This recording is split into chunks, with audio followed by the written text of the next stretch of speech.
In today's video, I'm going to teach you how to use HubSpot workflows. We'll start right from your HubSpot dashboard and move through creating and activating a workflow using a ready-made template so you can automate repetitive tasks and standardize processes with confidence.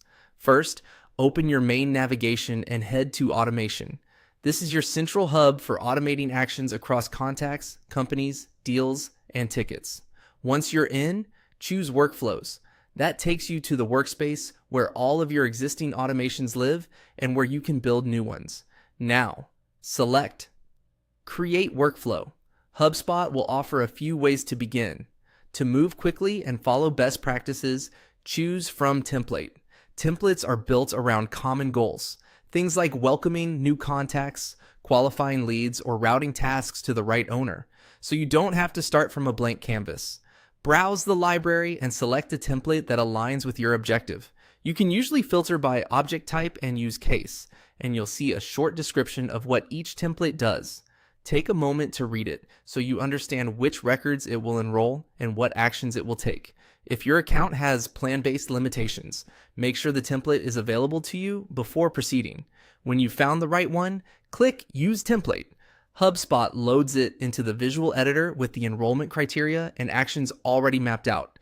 This layout is helpful for spotting how data will move, what emails or tasks will be triggered, and whether there are delays or branches. Even though you're following a template, it's wise to confirm the logic matches your process and that any referenced assets like emails or task types are ready to go. When you're comfortable with the setup, choose Review and turn on. The review panel summarizes key settings and flags. Anything that might block activation, such as missing emails, unpublished content, or required permissions. Address any items you see or note them for later if they're optional.